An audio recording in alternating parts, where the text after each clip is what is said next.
You come from very interestingly, the Iron City of Odisha is what it's called. And so what was your childhood like? The place is called Barbil. It's in Odisha. It's at the border of Bengal, Jharkhand and Odisha. Wow. Childhood was full of initially naivety. Okay.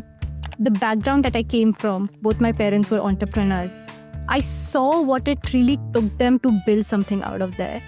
I remember at the age of 8, I wanted to be an entrepreneur. Acha, 8? 8. Wow. I ran away from home. You ran It is a very interesting story. Yes.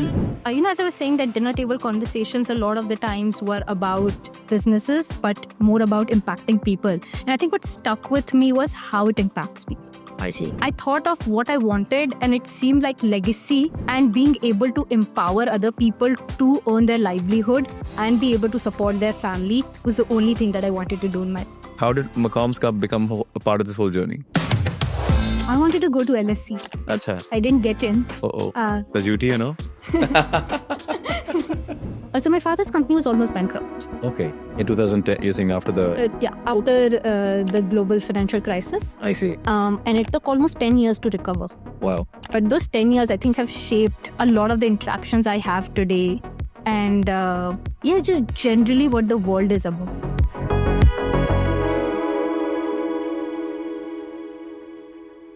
Welcome to yet another scintillating episode of Damani Talks. Our guest today has a very, very interesting journey into being a venture capitalist. Quite honestly, I don't know why she's a venture capitalist.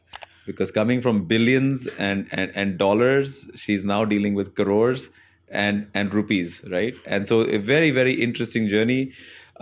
Somebody that I met actually through a family office network and, was excited to meet her the first time. I think we met on the water the first time, if you remember. Yes, it was. I think so. This was one of the events. Yes, of Camden. And we met, and that was the first event they were doing on a yacht. And it was a very interesting association. Her remarkable track record and unwavering commitment to empowering the next generation of entrepreneurs makes her a standout figure in the community. I have had the pleasure, like I said, of meeting her through Camden, and we're both members there. However, it was in the research for this episode that I really found out the real big shoulders that she comes with at the moment. So let me not say more because I think I'm going to take away from the journey. So without further ado, an inspiration and a dedicated leader, I present to you Pearl Agarwal. Thank you. Pleasure to be here. Pearl, first to begin with, how do you feel? Really excited. I think as we were researching, this is a very different kind of approach that you guys are taking. So I'm looking forward to it. Hopefully we'll discover a bit more than what you've put out so far. Because like I said, I really want to get to know the Pearl Agarwal behind the image of Pearl Agarwal. And that's what we're going to uncover. So let's start from the beginning. You come from, very interestingly, the Iron City of Odisha is what it's called, right? And so what was your childhood like? I by the way, 2017, the population of this city was 1.25 lakhs, which is, by Bombay and Delhi standards, quite small. So what was it like growing up in a town like that? Well, it was really interesting. Of course, the place is called Barbil. Yes. It's in Odisha. It's at the border of Bengal, Jharkhand and Odisha. Wow. So that's where most of the action started to happen when I was born around 1991, 1992. I think childhood was full of initially naivety. Okay. Small town, everything was within a few kilometers, extremely sheltered, and yet the background that I came from, both my parents were entrepreneurs. Yeah. I saw what it really took them to build something out of there, and to be able to sort of make a mark in the society. So I think I would say that it was a good combination of dinner table conversations that we would have, where we would constantly talk about what has happened in business, what does it take to really succeed, but more importantly, the kind of impact that they were leaving every single day. So for me, business as a 5 or 6 year old was always about how can you make someone's life better. But on the other end, when I sort of went out in the society, it was just the small sort of happiness of being able to find a good chart shop where you can eat, or being able to just run around and drive around in a place where there was no cars available at that point. Really? Wow. So I would say very, very good balance between the two. And your father has a business in steel, I believe, right? Yeah. which is a very interesting, very big business to be in. But what I really found interesting was your mother's entrepreneurial streak, right? Very interesting one. She does, if you could elaborate for me, but from what I know, she does social businesses in the educational sector. Tell us more about this. So my mother is someone who is very passionate about helping people. Okay. She probably has 100 kids outside of the 3 of her own kids. Wow. Because everybody in that town calls her in some or other form Ma. Acha. She loves people, people love her. And I think she went about just finding little things that the society needed. Okay. While as a kid, you really enjoy not having a lot of privileges because it just seems that whatever you have is your entire world. And you can be carefree, run around. There aren't a lot of restrictions in terms of what you're supposed to be achieving. There's another side to it where there actually not a lot, or there's not a lot that is available. I see. And I think she saw that very early on. There was just one school where 300, 400 kids would be in one class. Acha. And most kids would go to school in grade 1 or grade 2. I see. So she felt that there was a need to create that whole sort of early education, got into that, and then realized that the schools weren't supporting especially abled people. So then further entered into it.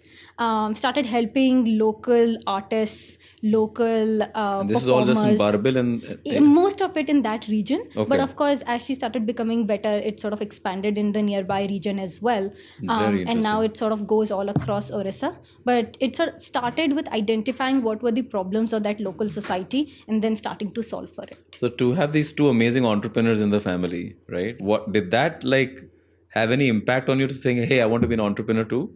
Yes. I remember at the age of 8, I wanted to be an entrepreneur. Acha, 8? 8. Wow, I tell me actually how. ran away from home. You ran away? It is a very interesting story. Yes, please tell us more. I think until then, some of these things had not sunk in. And when I'm talking about my childhood, I'm mostly talking about, how it was like before 8. Because between 8 to 12, I was really trying to figure out where do I want to be. 12, I moved to Bangalore. 8 to 12, 8 to 12, you're figuring out where to be. Where to be in life and At what 8 really to 12, to do. I was figuring out where to play the next cricket match. Yeah, but I think it was 8 when it sunk in that I was left behind. Achha. I had cousins who were in Delhi, in Bangalore. When they would visit, it was very clear that the exposure they would have and the kind of journey that they would have would be different from what I had. 8 was also when my brother was born. I see. So I realized that now I had responsibility. I didn't know what that responsibility meant, but I suddenly felt older. And then... That was your first sibling? No, my second sibling. Okay. But, when you start actually understanding life a little bit more than... the last problem is not what to eat next. This completely bounces to me, but please go ahead. 8, I don't remember anything but eating toffees and playing cricket. That's it. I don't even remember doing homework.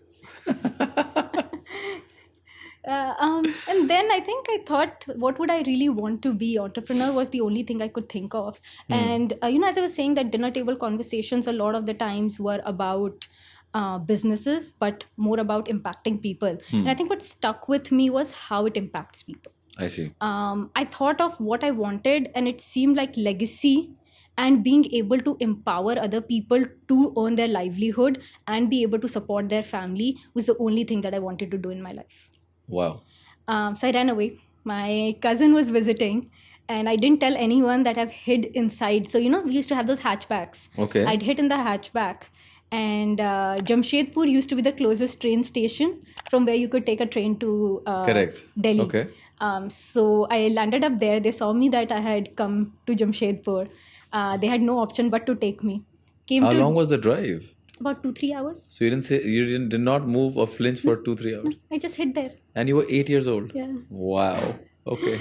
And then landed up in Delhi. Spent about 6 months. That was not going to work out. Achha. So I had to go back. But I think from then I had constantly this thing that I need to empower myself. I need to go see the world, learn. That's when I came to Delhi was when I learned English as well. Acha. But mostly Bengali or Odia? No, Hindi. Acha. Because mostly everyone around you would be speaking Hindi. It was also very predominantly Jharkhand, Bihar at that point. Okay. Odisha was just a part of it, so it didn't really have that much of Odisha's culture. Acha. A different sort of culture on its own. Spent about 6 months here, didn't like it, moved back. But I think as far as I can go, that whole thought of wanting to at one point become entrepreneur never went. I see. And I would say that Eximius for me is, of course, a fund, but more of an entrepreneurship journey. Yeah. Well, Yes. we call it venturepreneurship actually. Yeah. And we'll come to that. But what I understand is your first, I guess, call that you want to be an entrepreneur was actually at the age of 12 when you went to Bangalore. And no, I think 8 was when I knew. And then it was about where can I go and how fast can I go. I see. Because I'd already failed once where I'd come to Delhi, spent 6 months, just didn't like it. My grandfather had to come rescue me and take me back. In a hatchback again? Or? this time properly. Yeah, so it was more about how fast can I get out and when would I really be ready to get out. I see. So 12 was when I felt ready. That Why does it seem like all your stories are 6 years before they're supposed to happen? Like you're supposed to be 14 when you're figuring out things. You're supposed to be 18 when, but it's okay. Maybe Wow. there is 6 years somewhere behind that Yeah, I've somewhere left. or the other, there's a 6-year gap that I feel. But okay. So you went to Bangalore, and then how long were you in Bangalore? About 6 years. I see. Or 4 years. 4 years. 4 years. Yeah. So I Did graduated. you plus 12? No, plus 7th to 10th. 7th to 10th. Yeah. Okay. And I was with my aunt. Acha. That was a very interesting experience. I think that's when I started to live like a normal teenager life. Okay. But it was also in boarding school. It was weekly boarding. Acha. So really good experience meeting people from all across the country, a few people from outside as well. It sort of brought perspective into everything that I was thinking. It was all in my head so far. And then those 4 years, I think, really shaped me into knowing that I could achieve and I could push myself.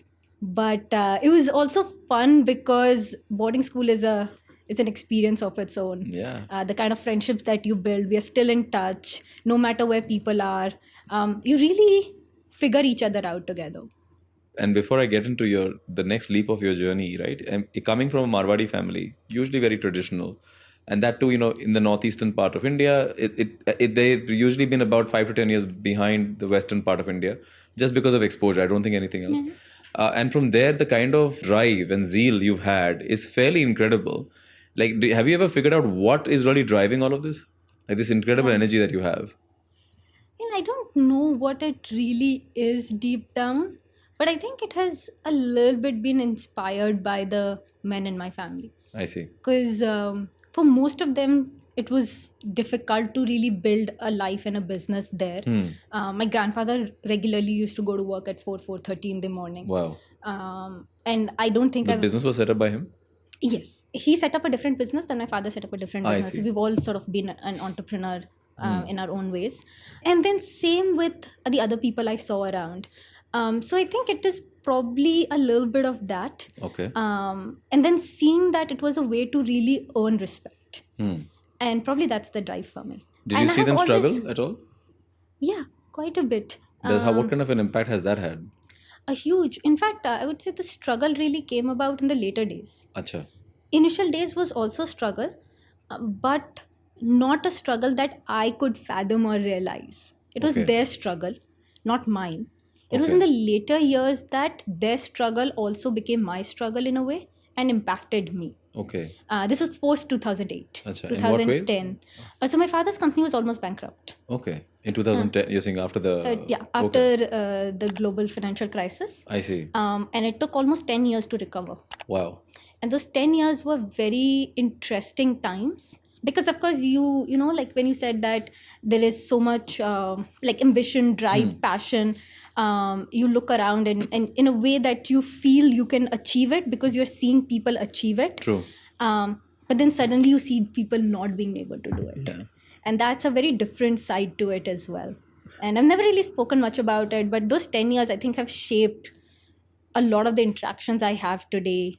And just generally what the world is about. And it's also very important, talking maybe very similar experiences, not bankrupt per se, but obviously seeing my father struggle, my uncle struggle after my grandfather's death, who died very young at the age of 42. My dad was like 24. I was born 2 months later, and my uncle was like 17, 18. So I grew up in a very interesting time in the family, and seeing them struggle and try to make that first amount of money, I think it humbles you also to remember that, this is where you came from. In some way, maybe also this is where we had gone and where we've come back. And it really, I think that experience is supremely important when investing in startups. Because to keep reminding them, listen, you can be flying as high as you want, right? But there is ground below, and let's not forget that if this crashes, it will crash and burn. Because I have seen it, I've experienced it, I have witnessed it, whatever it is. I think it's a very, very important part of being an entrepreneur, that remembering that there is a ground below, no matter how high you want to fly, right? Nvidia can take off, but remember, Nvidia was almost bankrupt, and so was Apple at one point in life, so was Microsoft, like it gone through its own journeys. So really, really interesting. Thank you so much for sharing that. Is that something you've also imparted to some of your founders? Like, listen, let's not forget, like be prudent with your cash. Yes, I would say that definitely in some of the other conversation, but I think that has had a bigger impact on how I interact with founders. Okay. And the empathy that we can feel. At that point, those 10 years, I was the oldest child. I have two siblings. Both of them are younger. So I was the one, even though I was not necessarily, like most of the time I was in the US, so I was not necessarily involved day to day, but I was very close with my father to understand what was it that he was going through, and the kind of conversations that he was having with people, and people were having with him, more importantly. Yeah. And I think that's when you realize that an entrepreneur is not necessarily the most pragmatic person out there. Neither are they always calculative. They are passionate, if I may call it, quote unquote, crazy people who really put everything in line every single day to do what they are doing. And if given a choice, they would not do anything else but what they are doing. Yeah. And it's that sort of craziness, if I may use that word again, that really makes it, alters the universe, it alters reality. Yeah. And so I believe that every entrepreneur has that power. Every entrepreneur wants to be treated with respect because they're giving that much to come here. But also what we don't compromise on is the values that they bring. Because all of that only works out if there is value. And to that point, if you've seen the lows, you'll see the highs, and then probably you'll see the lows again. The value has to stay consistent throughout. So how often do you meet with the family? I live with them now. Okay. Also, they're in Delhi now? Yeah, they're in Delhi. They moved here in 2016. 2016. Yeah.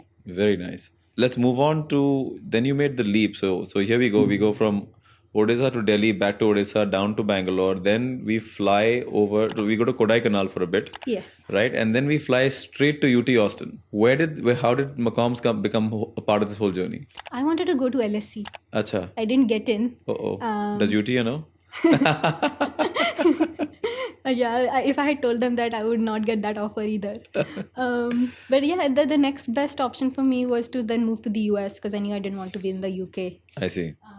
And it was a life-changing experience. Incredible. Austin was upcoming at that point. And I think you've been in Texas. I've lived in Texas, yeah. So you would know this a little bit. You were there from 6 to 10? No, 10. 10 to 14. 10 to 14. Okay. Yeah. Okay. So I was... I used to go to Austin probably every 6 to 8 weeks. Yeah.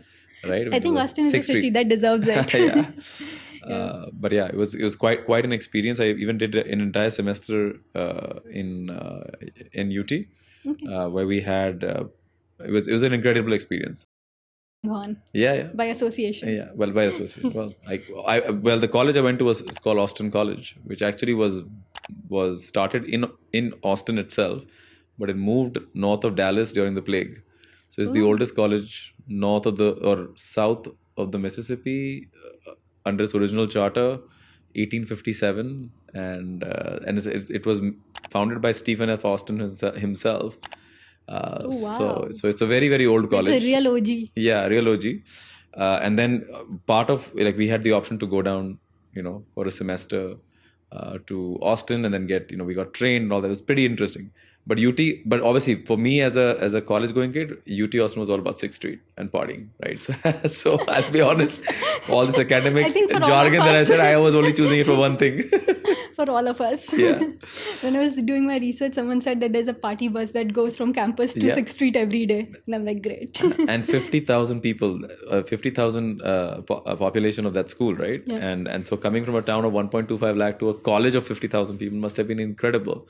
But you know what? You did your economics and corporate finance. Everybody knows that UT is a good school. What I like or loved learning about was the internship you did, right? Which was at UTIMCO, right? Which is, could you tell me a little bit about this? Because you were there for 4 months, and almost seems like a precursor to what you were going to do 12 years later. Yeah, actually, before that, there are a few things that's not out there. I started building a company as well. Acha. So my first year is what I took to really absorb everything. But the second year, I knew that, if I didn't do it now, it'll never happen in the First future. year of college, you're saying? First year of college. But second year, so started sort of getting into different societies, and through that met a few people. We would, at that point, Twitter was upcoming. Okay. It had just started to become the new buzzword. A lot of people were getting their news through Twitter. Okay. Which had never happened. So we were trying to figure out, is there a way to take social listening, analyst reports, sentiments, try to marry that with trading algorithms that were already existent, and create certain strategies for trading. Wow. It started more as a research project that eventually became a proper sort of tech that we started building out, licensed it out to a few prop trading funds. At that point, UTIMCO had a program that they were rolling out for alumni. Okay. So there was a program called Financial Analyst Program, only 40 people. If you're part of that program, you automatically get to collaborate with UTIMCO, and whatever you're building or whatever you're trying to do, they'll mentor you. Okay. So that's how I came across them. This tanked. We got about $1 million in ARR at that point from prop trading funds. We were also trading our own capital through this. Achha. So it was working out well. But NLP and NLU was just not at that point where you could take out sentiments and trade, purely on the words. And to just give you an example, the kind of things we would do is, let's say if Coke has released earnings, right, and they have come out with a product. If you did back testing, it would be very clear that Pepsi that day would tank. By what percentage you can get by data, but Pepsi would tank because there is a product that has been launched with Coke that might take market share. I see. Okay. So things like that you would sort of figure out and do trading. I mean, I think this is happening even more these days, right? Today, so it's a part and parcel of people's life. I think people have started to create multiple different strategies, combinations, trade a lot more on volatility. Back in the day, being able to predict volatility with what's happening within the company was not happening automatically. Wasn't easy either, right? Yeah. Oh wow. Wow. Why is that not on your LinkedIn? Just because it's been a long time, I think very sometimes. interesting. Yeah. Very interesting. And so you eventually shut the company down. Yeah, the company shut down. I moved to UTIMCO. Okay. UTIMCO had about 3-member team that was investing in 200 plus venture capital funds. Wow. And because it was such a small team, incredible to see the kind of people who would walk in. My second day on the job, we had the managing partner of Technology Crossover Ventures come in. Okay. Who had invested, one of the first investors in Facebook, then Zynga. And just hearing them think about how they went about investing, the kind of strategies that they were building. Really great experience. But I also knew that I didn't want to do this straight out of college. Right. So then I sort of moved to Merrill Lynch. And I'm going to come to that because you, after that experience, usually you would like, oh, I want to be a venture fund manager or I want to be an entrepreneur. But you graduated and you joined Merrill Lynch for 2 years in Houston, another massive city. I've lived in Houston, so and it's a very big brand name, right? I think you were part of the IB department. Yeah. It must have been intense because those guys don't kid around. I think probably one of the most intense times of my life. Yeah. I was a young girl, didn't know what the real world is like.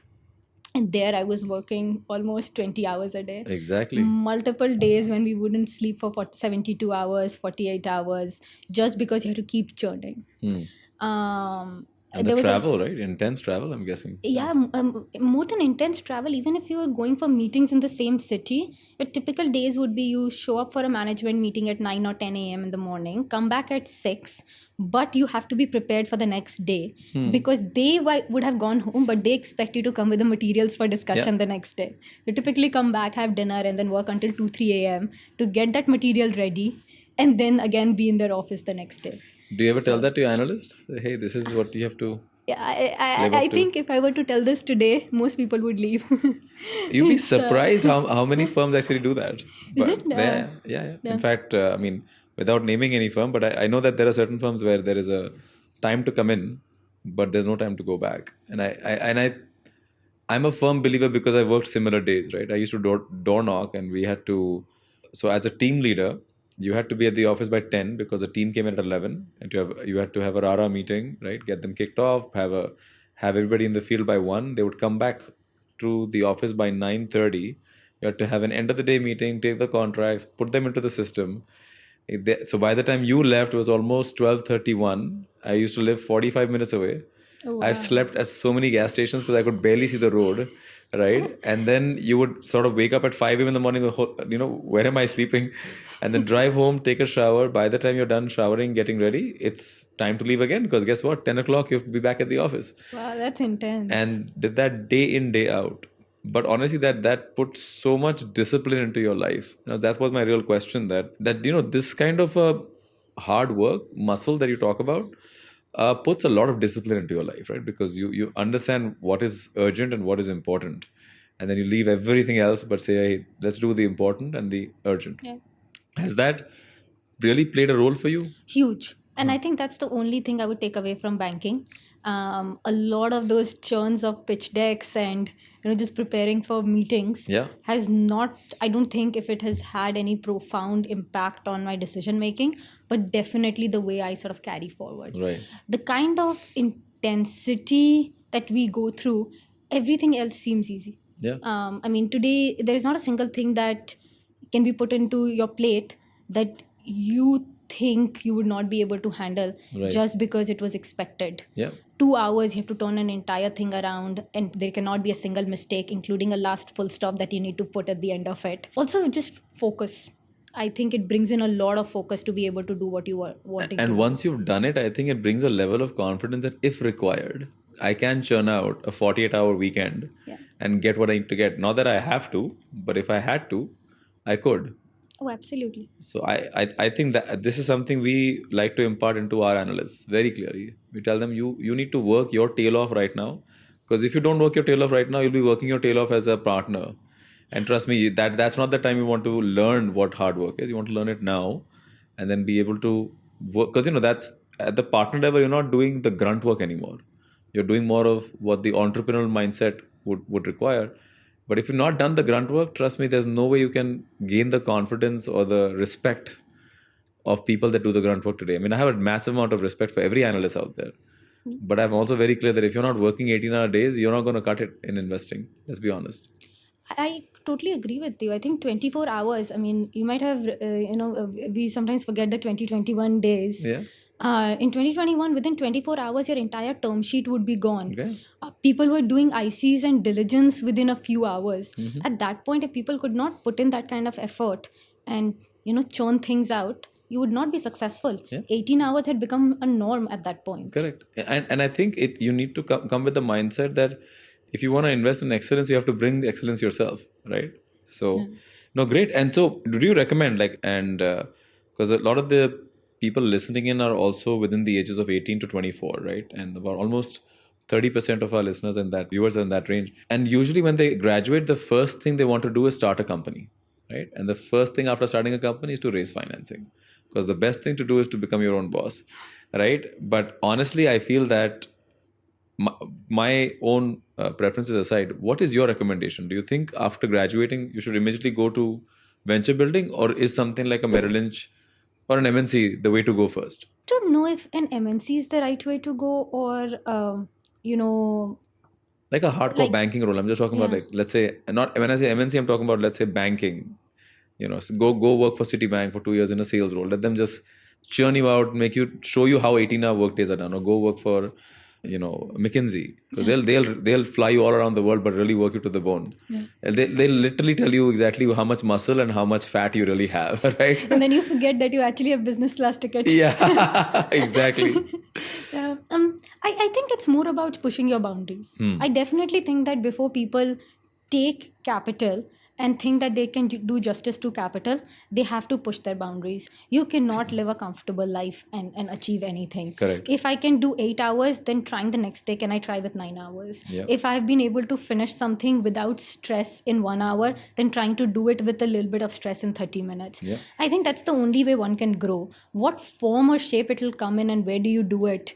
I think that's honestly to one's own wishes and what they want to do.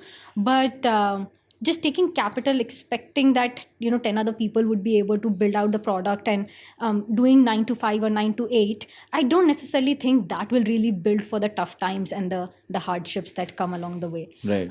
So to the extent that one is required to do that, they should start preparing. Yeah, and rejections. Yeah, absolutely. Rejection is, I think that's the next big one, right? Like knowing the power or loving the word no. Yeah. Right. Entrepreneurs have to love that word, whether it is. Unfortunately, people first think the no's come from investors. Trust me, the no's from customers are way more important to take, right? And then after that, you joined a firm, Global Infrastructure Partners. I guess it's headquartered in London and New York. It's headquartered in New York. In New York. Yeah. And by the way, your IB side, you did $3 billion. You were involved in $3 billion worth of deals. Yeah. And then after that, when you went to GIS, you've done about $5 billion worth of deals. I think 5 would be sort of more on the equity side. If I were to take a look at the total, it'd probably be 10 or something. 10 or something. So yeah. 10 plus 3, 13 billion. I don't think India had raised that much venture capital till 2015. Yeah. But jokes apart, what was you now switched roles, right? You went from being on the IB side of the business where you're wheeling and dealing deals to now becoming on the investor side of the business where you are now actually going to actively participate. What was the reason for the switch?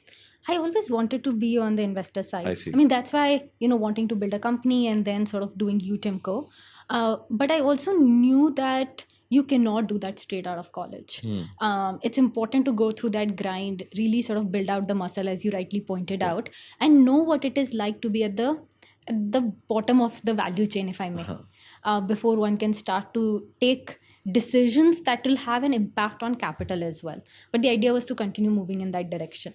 Also, more towards early stage. I mean, I tried various things, the large transactions, the smaller ones, but knew that early stage would be where we would want to be, or I would want to be. Eventually. Wow. But it was all about trying to see and learn what companies do at different scale and stage. So with BAML itself, which is Bank of America, Merrill Lynch, I moved to their New York office.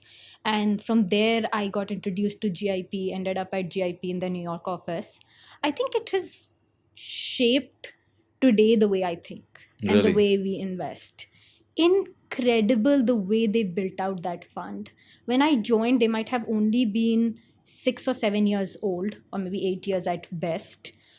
The intensity, the thought process from an analyst up to a managing partner, the kind of ownership that they demanded and they expected, and how they thought about every single deal, not when the deal has originated, but until the money after exit comes in and gets distributed.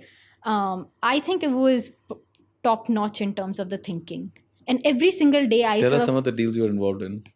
Yeah, I think one of the toughest deals that I might have done, I cannot take names, of course, because some of these are still in the public domain, was when we were trying to take private of an entire publicly listed company, partial take private of another company, and then carving it out into a new entity. Wow. So it's a very common phenomenon on the New York Stock Exchange that a lot of conglomerates are trading at a lower combined EV to EBITDA multiple compared to the more sort of vertical focused companies. So we would try to identify those, and sometimes there were also a lot of subsidiaries that would be trading. So there was a company where two subsidiaries were, like there was a master company and a subsidiary, and the overall value we felt was not as well priced in compared to what it should have been if you were to take it private. Okay. Plus, sometimes there are also cost centers. Let's say if a large company like a Cargill, their core business is to do commodity trading, but they have tech, they have infra,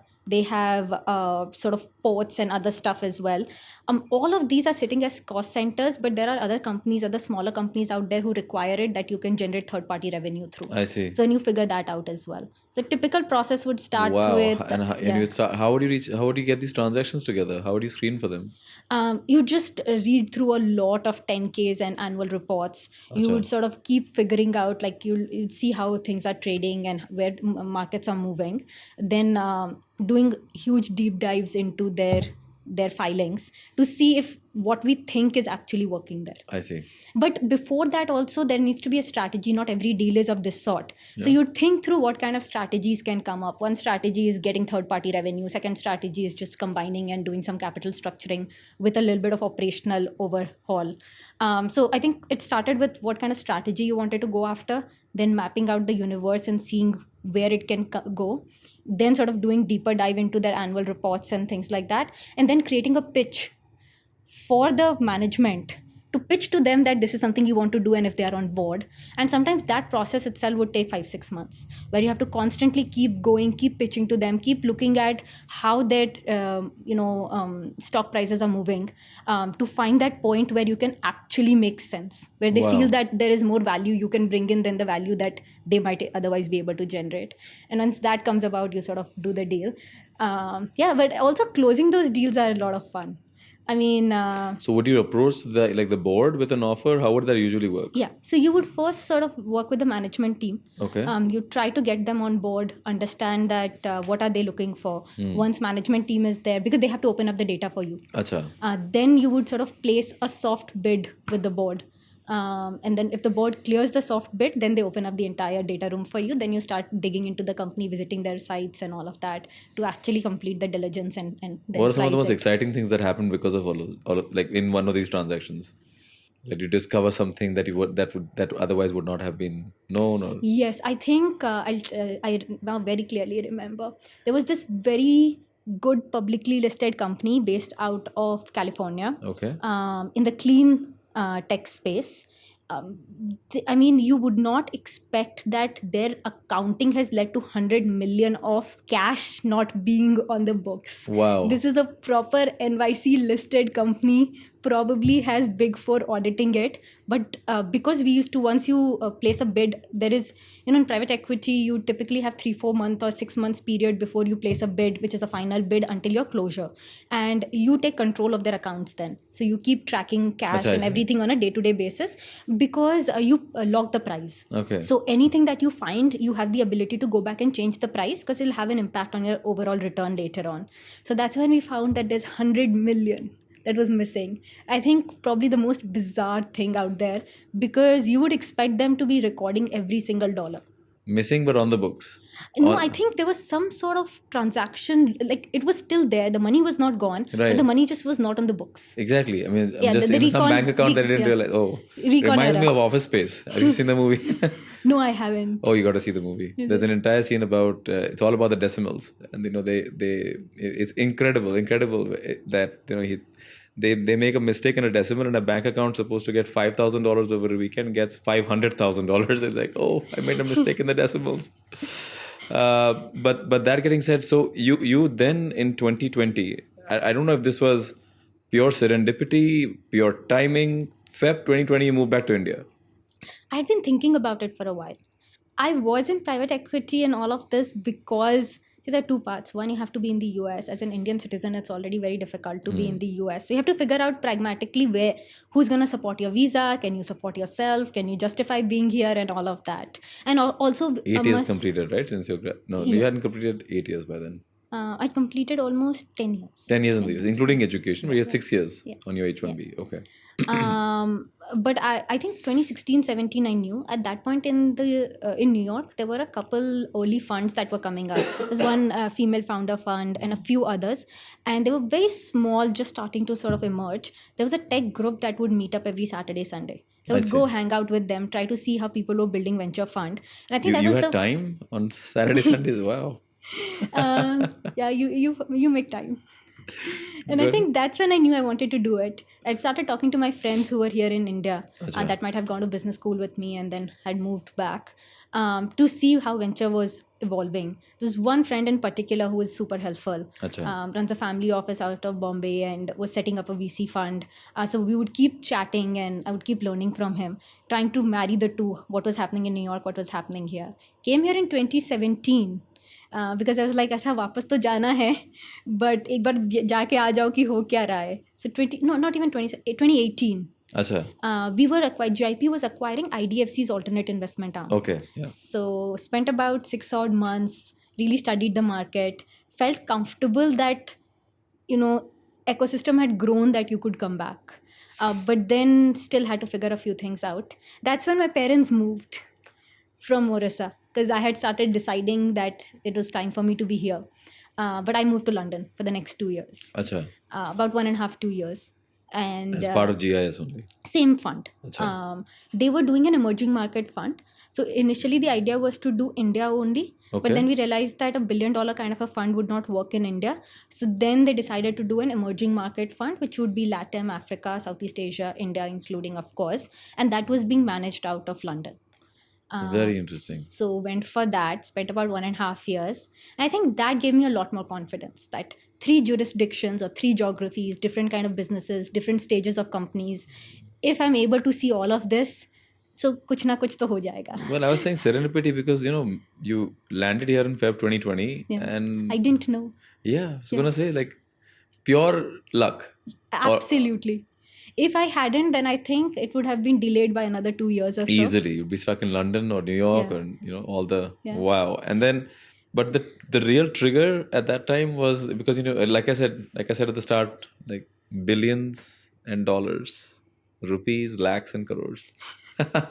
Most of the time lakhs. Most of the time lakhs. Yeah, there you go. Correct. Yeah. But it must have been a big difference for you, right? I mean, or was it just part of a journey that you really you knew that I'm ready for this now? I think I knew I was ready. Okay. There was no serendipity. It was in the back of my mind. I see. I don't think I said it in so many words, but I had to figure out if you see my journey as well, I've always thought of it in 2 or 3 years. Every 2-3 years I've changed. And that comes back from the girl I was at 8. Yeah. Who wanted to experience the world, learn and empower. But there had to be a point where I had to think for the long term. And my long term was coming back to India, starting something and building for the next 20-30 years. Wow, 20-30 years. I love that. Maybe even longer. Yeah, no, please, forever. I think this has to be multi-generational. I'm a firm believer that so by 2030, India will have a $750 billion market catering just to the top 25,000 wealthy people of India, which is the people that will have wealth of $30 million or higher. Obviously, it's going to be much higher than that as a number, but that itself, just multiplying that is 750 billion. And India will need, I think, at least 10 to 12 alternative investment firms to cater to that market. Because the foreign firms then can come here, but they'll never understand what an Indian really wants. Yeah. Absolutely. I would say that is one thing that I would like to completely echo. If you think about it, I mean, just look at private equity. A lot of funds came in 2007, 2008. The ones that have only done well are the Kedaras, the Multiples, and the Chris Capitals of the world, because they know how to do business with India and Indians. You need that in venture. You like McDonald's realized, and I always say this, that McDonald's came with their entire US menu to India. I'm going to suddenly feel a lot old because I was actually there when they were serving their first burgers across from VT station in Mumbai. And, they had a very non-veg heavy menu when they came, right? They had one veggie burger. But it wasn't until the Mac Aloo Tikki burger came in that McDonald's actually won India, right? Mm-hmm. And I think I always try to sell this to founders that if you're going to copy a US model for India, then think Mac Aloo Tikki. right? You can't win India by taking your Western concepts and bringing them here. You have to Indianize them, and you have to understand the Indian customer does not care what works in the US. It does not care what works in the UK. It doesn't care what the heck works in China.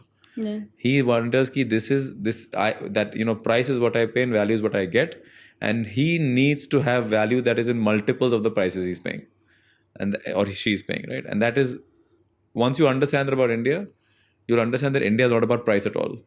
It's all about value, right? People will buy 75 crore apartments at Camellias, right?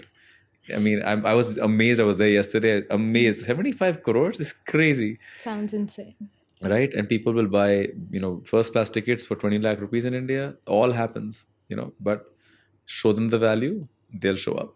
And it's the same people that don't want to pay 5,000 rupees to buy a product, but will pay 10 lakh rupees to just host guests at a wedding, because that elevates their social status. Or they'll spend 25 lakh rupees for an experience, right? But they'll haggle over a 500 rupee parking cost, right? Nahi, 500 rupee anything, right? But then that same person who's driving probably an EQS worth 1.5 crores, right, will be out there taking experiences worth 25 lakhs or doing weddings on some crazy foreign trip or something like that. It's all in front of you, where we are as crazy as you can imagine, but at the end of the day, we're all chasing value. Tell me how I can drive value, and I'll pay whatever price you want, but show me that there is value to whatever I'm doing.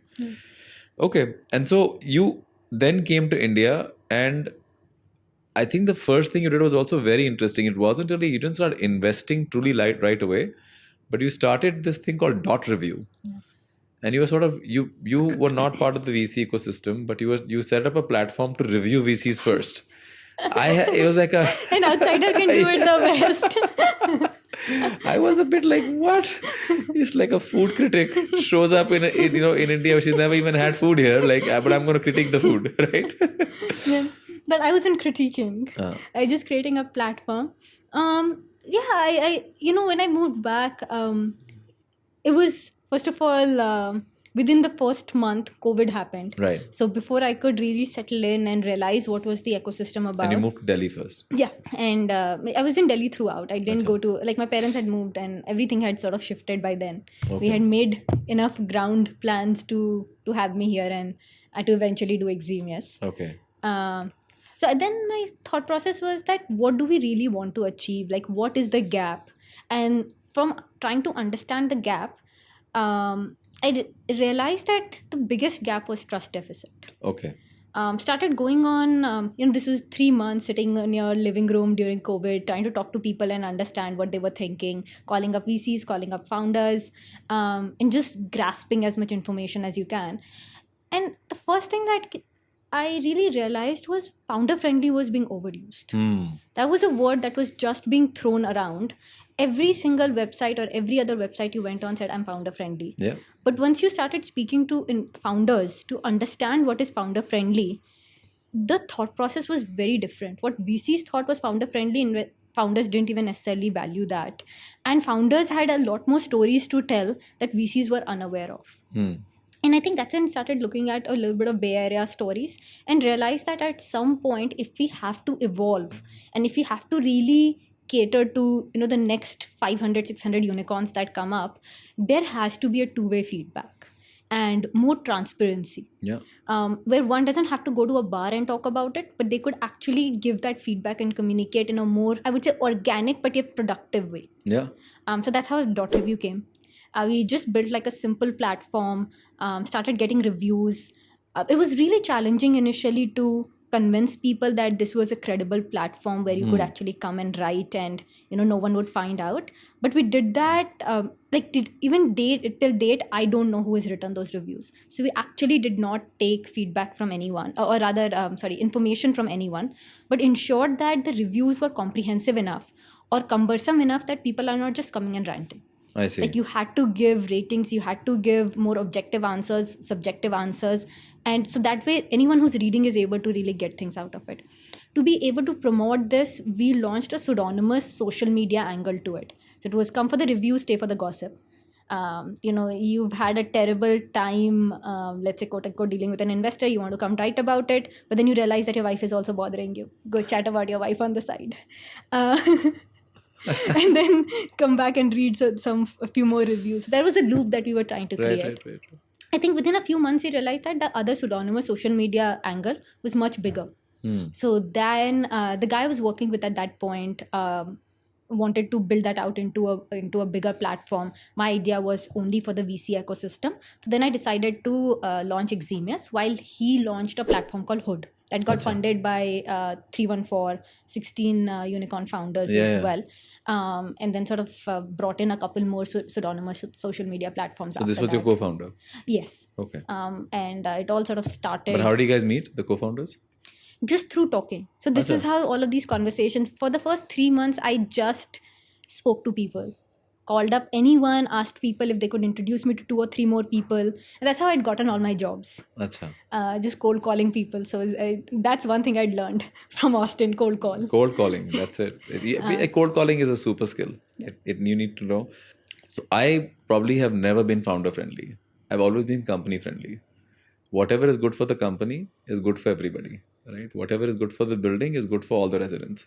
Some residents might feel that they might get gypped, but guess what? At the end of the day, we all have to live together. So that whole founder friendly bit, I don't know, for some reason I've never subscribed to the thought, right? And therefore my thought has always been, how can we be company friendly? What is right for the company? Right? Because eventually, whether the founder is a founder, but he's also a shareholder. Now they have to decide what is good for all the stakeholders, not just for the founder. And I think this whole 2020 era or 20 to 23 era became, like founders became demigods, and that is not reality, because then they have to understand that there is a customer who doesn't care who you are. He doesn't care whether you raised $2 billion or you raised all the money in the world. Right? Eventually, I have to decide whether I'm going to buy this toffee or not. Yeah. And I don't care whether this toffee has been funded by Sequoia and by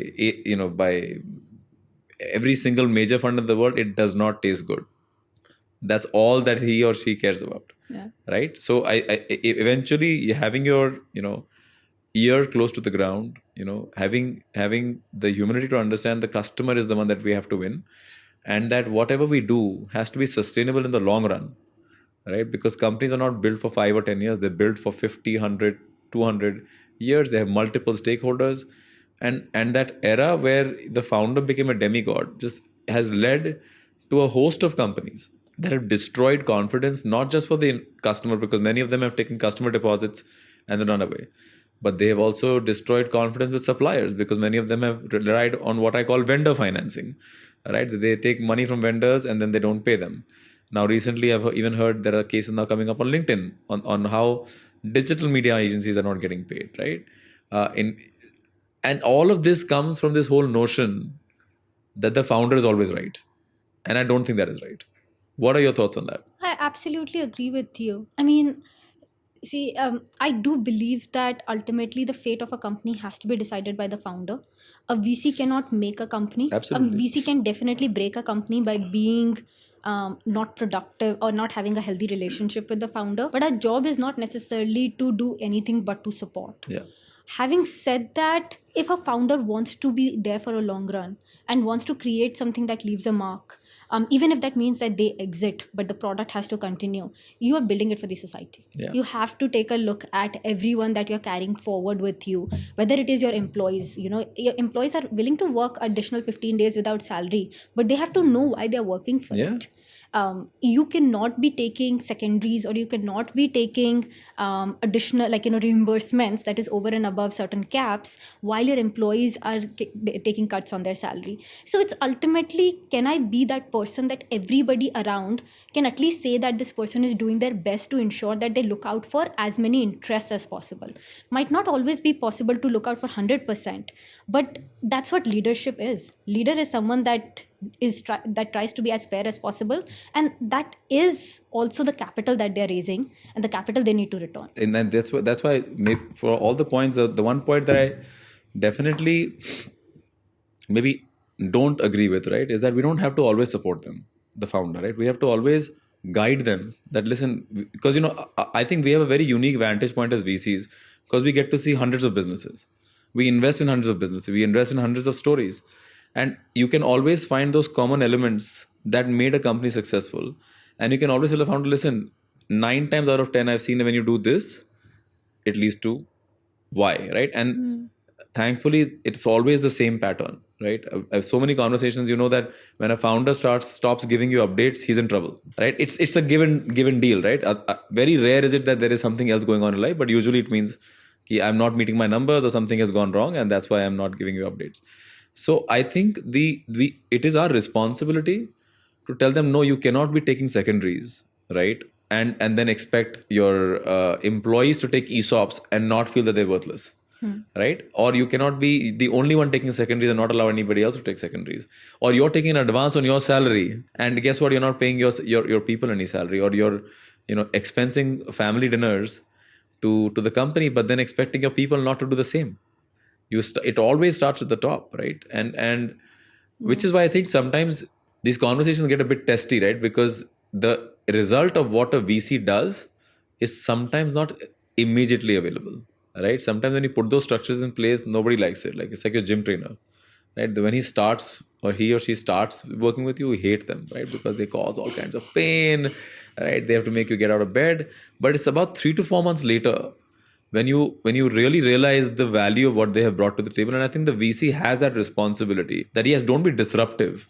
No one's asking you to go out and run the company. But definitely bring in the knowledge saying, listen, I've seen this 20 times before, 30 times before. I've seen this in a SaaS company. What you're doing right now with this 25% gross margin is never going to work. But I've seen VCs do the opposite, where they say 25% gross margin, don't worry, just keep scaling. And the founders are realizing that you're never going to get funded unless you're a 70% gross margin business in SaaS. Because nobody cares about 25%. That's a services business. कोई product है नहीं उसके अंदर. But I've seen the opposite, and I said कि you're not being founder friendly. You're actually being founder unfriendly. And it reminds me of that fable, The Emperor's New Clothes. Have you heard of this one? I don't recollect. So it's about an emperor, right? And where the emperor thinks no end of himself. That he thinks that he is the best person in the whole land. So everybody around him realizes that, and he has a very foul temper where if he doesn't like you, he'll chop off your head, for example. So nobody tells him the truth ever, right? And this amazing trader comes from somewhere, and the trader comes and shows the emperor that, hey, this is an amazing cloth, and only the smartest people can actually see the cloth. And there's no cloth actually, right? But the emperor believes that there is a robe that has been made for him, right? And he says that if you're smart, you can see the robe. Now, the emperor is so gullible at this point, right? He believes that there is this invisible cloak that only smart people can see. So emperor goes, can anybody else see the cloak? Now, nobody wants to piss off the emperor. So they say, yes, we can see it too. So emperor buys this for some ungodly amount of money. Yeah. And then the emperor goes into the bathroom, takes off all his clothes and actually wears the robe, which is actually air. Right? And then he starts walking out, and he's walking around like, oh my God, I'm wearing this amazing piece of cloth. Yeah. And everybody in the kingdom has been instructed, whatever happens, do not tell the emperor that he's naked. Right? If you can see where I'm going with this. Yeah. Until the emperor walks into the street and there's a little child, and he goes to his mother, isn't the emperor walking around in his underwear? And that's when the emperor really realizes what he's created for himself is a bunch of yes men, right? And eventually they're not going to tell him the reality, right? And I think the founder's job is to create that ecosystem around him or her that also has the naysayer. That listen, whatever you're saying is not right. Have you thought this thing through? It doesn't have to be the VC. If it's not the VC, find somebody else. But get someone that reminds you. It's like the Israelis have that 13th guy. Yeah. If 12 say yes, one has to say no, right? And if that doesn't happen, I think those ventures are the ones that veer off and start going in the wrong direction. And they say, right, like if you look at most of the successful founders and when they've talked about what has made them successful, it's creating that personal advisory board where you have someone from either your family, you'd have a few of your friends, someone from the industry, all of these people who play different roles, but they tell you what is the truth and they tell you as it is without adding anything on it. Exactly my point. And I think that's a very important circle to have. And like I said, it could or could not have your VC in it, right? But at least for any VC out there that wants to build their career, your job is not to just go rah-rah with the founder, right? And cheer him or her as they're jumping off a cliff that, hey, you're going to fly, right? You're going to hit the ground. That's the truth. But I also think a lot of this comes while picking. Can't do a lot more once you have already picked. But there are signals and signs that you get beforehand that as VCs we should listen to and we should sort of follow. If I may give you an example, a few months ago I had this sort of experience where informally we had told one of the founders that this would be our offer. right. Informally, he or she agreed with us, but then they shopped around for 3 days and came back with another offer. Having said that, the offer that was accepted was, or the offer that was on the table was from a particular investor where in previous conversations it was very clear that that is not the direction that they want to go. And in my head, the first thing I'm thinking is that, okay, the difference is not much. This is still in our range we can accept. But then why is this okay when the fundamental values were different? Correct. And I think that those are certain, like, it's a very small example, but these are red flags that if you catch it up front, you know that if one could not hold their value at that point, then from here it's just a slippery slope. Yeah. And one just cannot hold the value later as well. And that's why I think sometimes it's also important that while you want to be speedy in closing deals, it's also important to spend enough time with the founder, right? I like going out for a meal just to see how they behave, right? Or I like to just show up unannounced at their office, right? Just to see what's happening, right? Because when I'm coming or when a VC is coming, you can stage everything you want, right? But what if you just showed up randomly? Or I'm in the neighborhood, I'm just coming up, right? Maybe a bit rude. But guess what? We're managing other people's money. It's okay to be a little bit ingenious to figure out what it is. But you're right. I think it's these kind of small little things. Sometimes in the overzealousness to close a deal does affect us, right? So very interesting. I think a lot of alignment and also enough differences to say that there can be two different funds that can have different thoughts. I think it's all about finding that one gem that can make each and every fund. Yeah. So Eximius now, tell me about this name first. What does Eximius mean? It is a Latin word. It means excellent. Okay. And it comes from this thought process that we want to back excellent founders on their way to building excellent companies.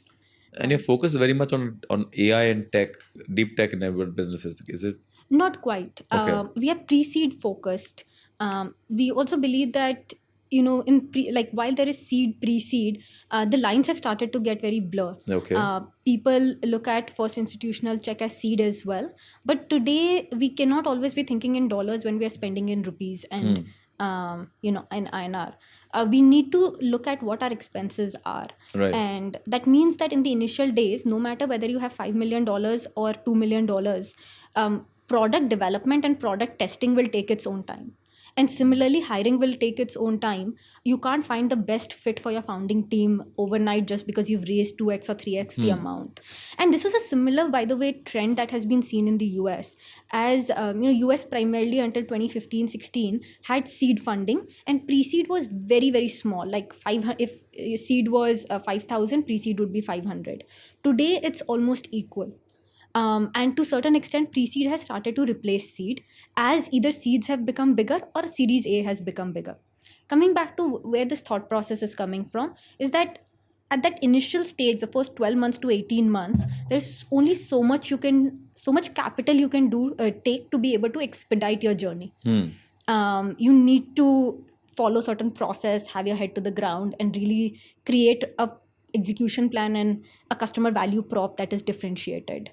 For that, either people have raised large amounts of capital and are struggling to figure out what to do for the next round if they are not able to meet the traction, or alternatively, a lot of them are raising from family and friends. Right. To get $1 million or to get 500K, you're spending 3 or 4 months, you're pitching multiple people, you're trying to collect 10 lakh, 15 lakh, and somehow you've come up with this entire SHA that never works in tandem. I think that was a thought process that we want to streamline and institutionalize this. And as we, over the next 5 years, head towards that US journey of starting to see pre-seed companies taking capital to prove their early traction, early product market fit, and then right away they're jumping to a much larger seed or much larger series A. We would need institutional capital. And we would need focused institutional capital. So how big is the fund? The first fund is $10 million. Okay. We've Fully done, deployed? We are deploying that. Achha. About 22 investments is what we've done.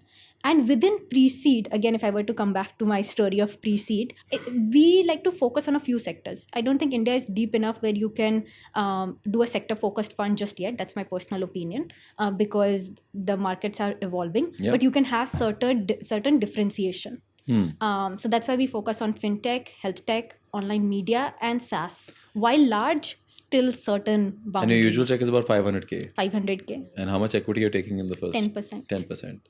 Okay. So, and is there a specific geography you're focusing on or anywhere? Primarily India. We look at companies that are wanting to build from India for the world. Acha. So, okay. India for the world. Interesting. And so, why do founders choose you? Why should they choose you? There are two aspects to it. One is the depth that we bring. For each of the sectors that we focus on, we create an entire ecosystem around it. What we call is our 3C framework or 3C approach. Content, community, and then quote-unquote check zero support. Okay. Content means that pre-seed has become synonymous to either underwriting an idea you just find fascinating or underwriting a founder that might have given exit or that might have good pedigree. But often that's not necessarily the case. Both of those translate to them having good thought process, but what you're ultimately underwriting is the thought process. Does this founder know if they're building in the fintech space? Do they know their customers well? Have they researched enough? Do they know what kind of product will work? And let's say if they come across certain hurdles, can they iterate upon their product? And I think that sort of underwriting requires you to first know the industry yourself. Right. And that's where we believe content comes in. While we're building content for the outside world, we are also building in process for ourselves to go deeper, to do customer interviews, to do product manager interviews, MNC and large sort of corporate interviews to see what are the gaps and where things are coming up. The second aspect is community. Because now, so I'll give you an example of, let's say, a fintech infra thesis that we built, where we believe that today ICICI, HDFC, Axis, each of them spend anywhere between $300 to $600 million on infra. A lot of this is on the services side. What that does is, while you can cater to the top 100 million, the minute you start going down to the next billion, you need these products to be more customizable. Okay. And for customizability, you need infra.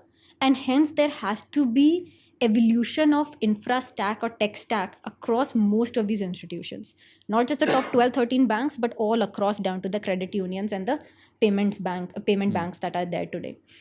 So we started doing research, but to be able to do so, we met with banks, we met with NBFCs, met with product managers, evaluated companies, started to map out what were the products that they were. It's also complicated, right? You can't see it. So a lot of people say we are doing everything, but what is that everything depends on the API stack that they have. So starting to map out to that extent of what are the API stacks that some of these people are offering. We, of course, put this out in the public forum. That gave confidence to founders that they know what they're talking about. If we were to go to them, we'll also probably learn from their experience, but also gave us access to a lot of other people that we spoke with, that we could continue to interact with and build relationship with. And that's when a second sort of angle came in, which is community. Took all of that, hosted a community event, multiple small discussions, but a large, which we recently did in Bangalore, community event around fintech. And then that in itself has led to 2 of our companies being able to get 3 customers each on the B2B side. Very interesting. All of these companies were invited. We had put up posters with their products around. They've converted and they're going to soon sign contracts as well. And because of that, one of the companies, which is, can't name them, but they're going to be raising from one of the top 3 VC funds right now, in a very crammed cap table, have given us extra equity. Cap table where one of the leading VCs from the last round is taking a secondary or has been asked to take a secondary, but we are not just exercising a pro rata, we are getting 2% extra. Wow, amazing. Because of this. So I think that's what we believe, that if you focus and you really dedicatedly build out and deliver value, it just creates a flywheel effect. Yeah, exactly. And like I said, like, you're going above and beyond, right? But then that's the relationship that needs to exist, right? Very, very interesting. And let's see, you also took on a co-founder about last year, Yeah. right? So how did you find her? How are you guys working this out? You're in two different parts of India. This is like almost I think Odisha very similar backgrounds though. Acha. She comes from Chennai. Okay. I think where we are different is she's more into tech than I was. ComSci, MIT, tech focused, but then spent a long time in the US, worked primarily in the VC ecosystem there. And she was also very keen to the extent where she launched her own VC fund in the US. Really? Wow. Which initially started as a feeder fund to Bessemer, but then of course they started doing a lot more as well. So when she was moving back to India, I think we were just connecting. It's more like a LinkedIn connect. We started to chat. This was back in January of 23. Okay. We spent about 5-6 months just meeting up with each other in Bangalore constantly, and then realized that while we were in two different spaces, there was just a lot of common threads tying us around. The way we've moved, the kind of things that we have been wanting to do. And she also wants to build it for the next 30 years. Okay, wonderful. That's where we connected. You're like, okay, let's do this. So your co-founder is? Her name is Preeti. Preeti Sampath. Preeti Sampath. And she's from Chennai. Chennai, yeah. Good. Chennai is really becoming the hub of deep tech in India, I think. Oh, absolutely. All SaaS, not just deep tech. Yeah. I'm even saying hardware SaaS, right? Look at the space tech companies coming out of there. Yeah. Very, very interesting. And so I read on your website that you said there is a large amount of capital for follow-ons, right? So what is the ratio on seed? So we do 50-50. Okay. So typically the idea is to build 25-30 company portfolio and then keep supporting at least 5 or 6 regularly. Okay. Until later rounds as well. And then all the way up to Series A, or you're just looking at ending it at a pre-Series A kind of around? I would say that Series A is also up for grabs for a handful of them. Okay. Because today we are taking about 8 to 10% equity, and we have the ability to continue to support a few of them. Okay. And that's where I think you really make a difference in your returns.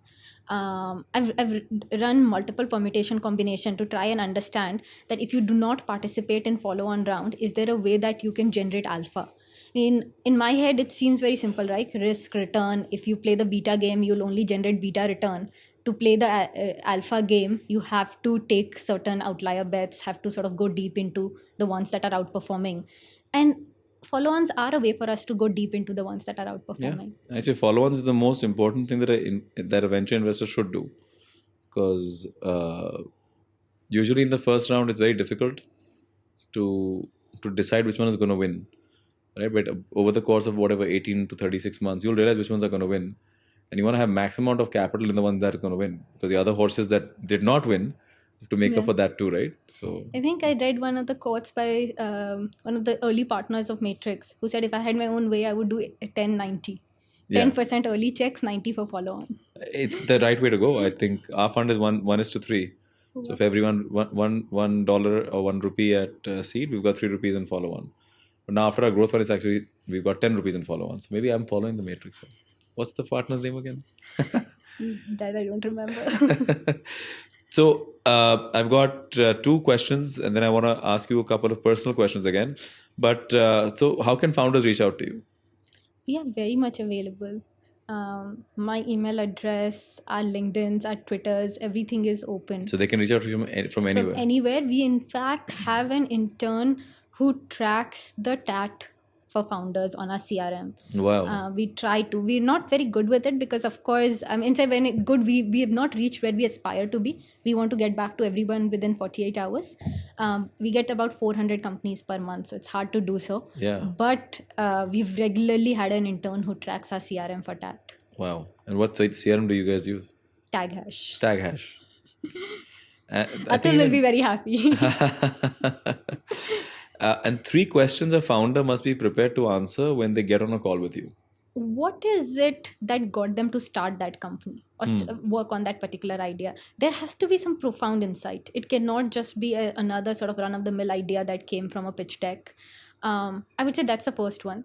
The second most important thing then we do is that after they decided to do this, what are the early signs that they are seeing that this is indeed the route? And I think all of them sort of, continue in the same way.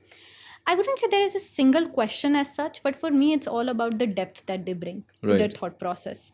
Are they in it? And then, to certain extent, also their motivation. So it all sort of, if I were to look at it, I've never really thought about 3 or 4 questions because it's always in a flow. Because usually I think every VC has those 3 pet peeve questions that they go back to. They have to get those answered mentally. Baki sab to obviously from the deck and all that you come back. But there'll always be 3. I think it's motivation for you to be an entrepreneur. There has to be a deep motivation that there might be times when you might not get your salary Yeah. at all. And there might be times when not just you, but you might also have to compromise on your child's education. Yeah. Are you open to that? Yeah.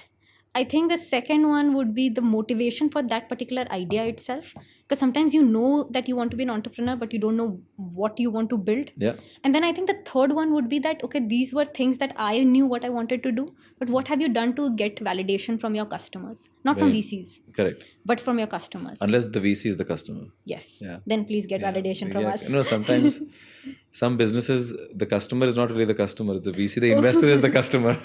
Because he's the one that needs to be sold for the new round. I think that's my pet peeve. Stay away. So before we go to rapid fire, Pearl, I have one question. That what do you do? Because there's not much about Pearl, the personal person. What's her personal hobby? All I know is that she's working these 18, 20-hour days. I've seen her a couple of times at an event here or there. But what do you do in your personal time? Love traveling. Okay. So try to travel as much as possible. Which is part of the VC job. We need something better. Do you like it's play a not- pickleball? What do you do? It's not about going to London and Acha. going to Bombay. Okay. It's more about finding a small place in Northeast or going to Split, Acha. and then just doing things that are offbeat. Okay. What's the last interesting, unique thing that you did that was offbeat? It's been a long time though. Acha. I think Gir Forest, Okay. like trekking there. That was quite interesting because you don't see tigers very often, but lions surprisingly are not shy at all. Acha. They will come up and they'll come close to you. So it's a very interesting experience. Wow. How close? And not that close that you'd be Acha. scared, but like this close, you can see them like that. Wow. Yeah. Interesting. And it's very different from the tigers that you see. Tigers, if you spot them, it's a big thing. Yeah. No, so I was recently in outside of Jabalpur, and we saw a tiger like literally just walk right by the jeep, like right there, Yeah. and it was just interesting, majestic to watch it, and they allowed this one allowed you to take a video all the way through, but they said she's a 15, 16-year-old tiger, so she's aware of humans and very comfortable with them being around. Yeah. But you're right, they're very, very shy creatures otherwise. They always say that in a forest, whether you see a tiger or not, the tiger has definitely seen you. I think leopards are even worse. I saw a leopard in Jaipur. It was after 3 days of going for a safari every single day to the very small area that we finally spotted a leopard. And what we were told is that it's almost impossible to spot a leopard. Wow. They're so shy, they'll just hide Yeah. the minute they see. So, wow, this is great. I mean, it's been an amazing time speaking to you, Pearl. Like, I learned so much more. I wish we had this conversation maybe in one of the Camden events as well. But hopefully now, the next time I see you at Camden, there'll be something more deeper to engage on. But And next time we'll form our own little group and chat. yes, absolutely. But anything you want to talk about before we go to rapid fire? I think you've asked me all the questions, a lot more than I've ever answered. So the next segment of the Money Talks, which we end with, is always rapid fire. I have about 15 questions over here. Oh, I'm wow. going to randomly just keep throwing questions at you.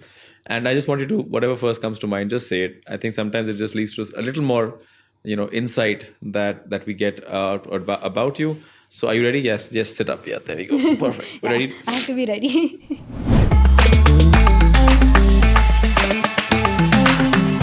Okay, are you ready for this? Yes, Okay, absolutely. First question. Work-life balance, myth or reality? Myth. Myth. Why do you say that? I don't think in VC at least you have any work-life balance. Even as a founder? Even as a founder. Exactly, yeah.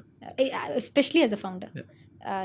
If you have to have dinner with your founder, then you have to do it. Yeah. Even if there's a family at home. One thing you would like to change about the Indian startup ecosystem? Remove trust deficit. There has to be deeper trust that needs to start getting built. Very interesting. There's a lot of trust deficit between investors, VCs, like LPs and VCs, VCs and founders, founders and employees. It just needs to be a bit more transparent. I think it's also a sign of a system that still needs to mature, right? We need to just get comfortable with companies dying.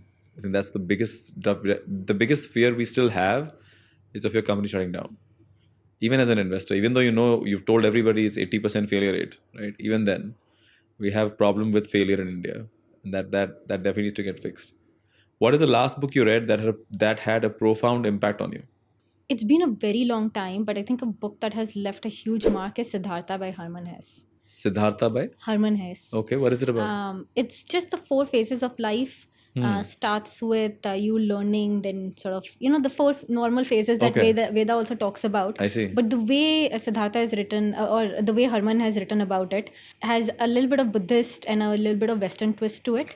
I see. Very interesting. Wow. And ultimately, it sort of ends with, the person just getting enlightened and figuring themselves out. Very, very interesting. I will make sure that we put the link to the book in the comments below.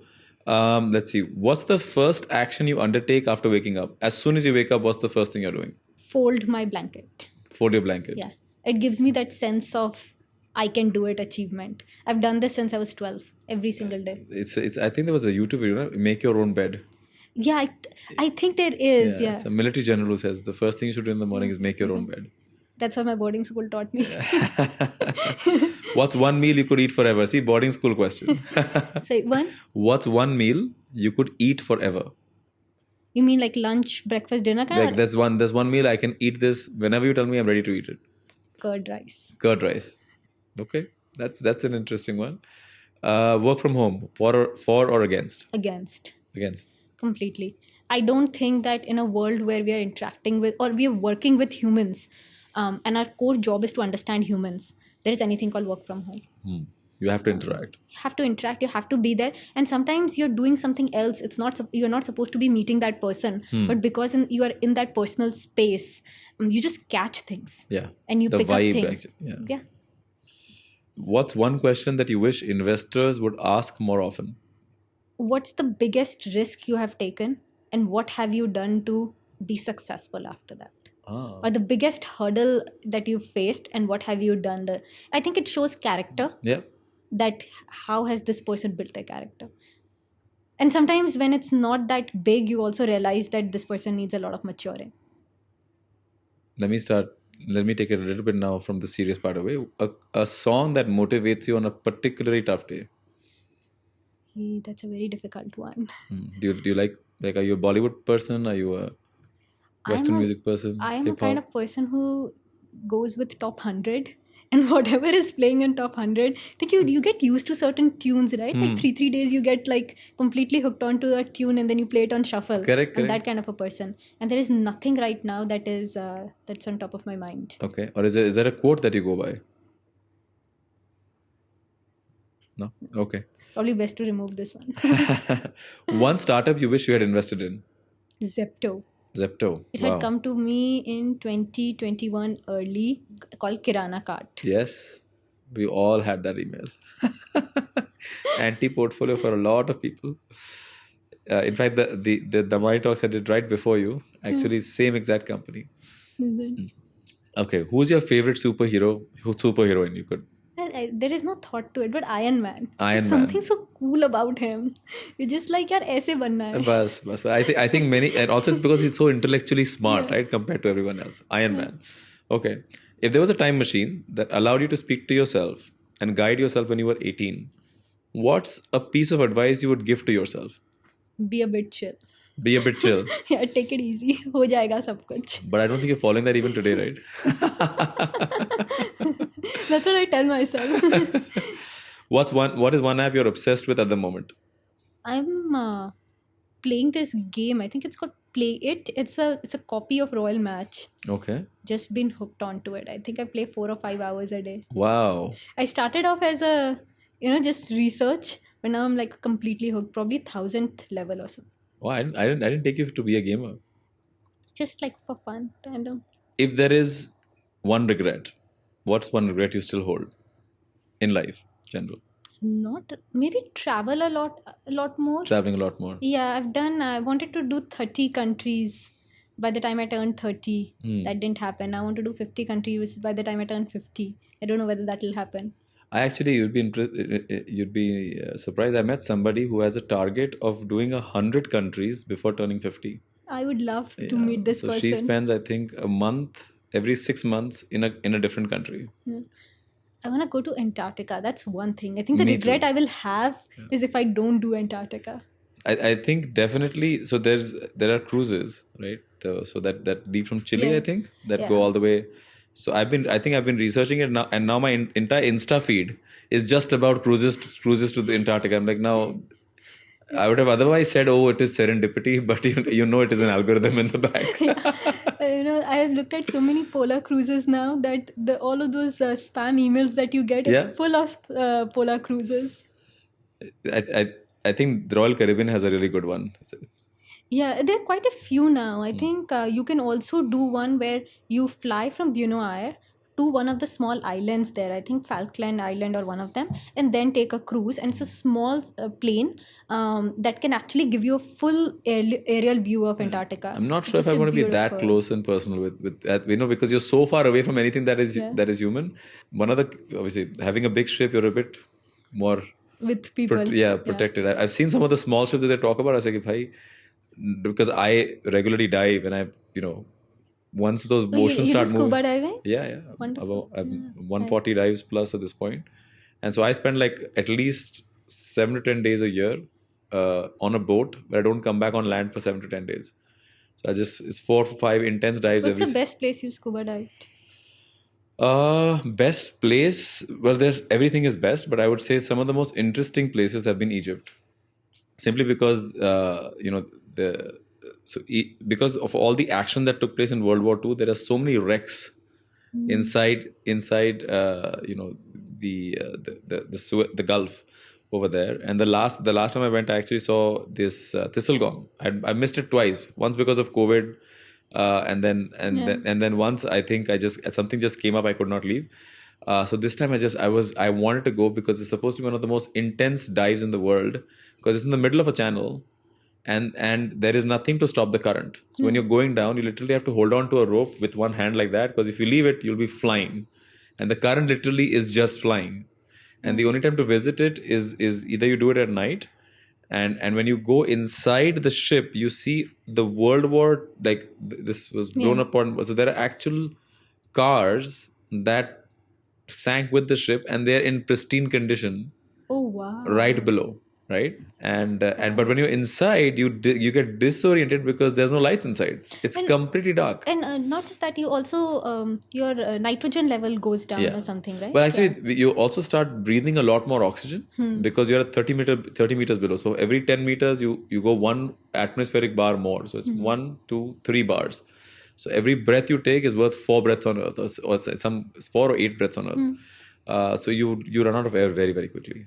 But but I think once you learn how to dive, your world changes forever. I have done, I mean, of course, I need to train on wreck driving, and then also below a certain level, I think you start to feel very intoxicated. So you need to, I think that's another kind of diving. I've done the basic ones, but I've been wanting to do wreck diving for a long time. Okay, good. All right. So maybe the next time we go for a cabin event, we should find a dive site close by. Yes, Lakshadweep. Yeah, Lakshadweep. I don't think Amit is doing one in Lakshadweep for a long, long time. So last question: one piece of advice you would give to a founder who's building a venture in India in 2024? Play the long game. Play the long game. Be ready for the next 10 years to look difficult. Yeah.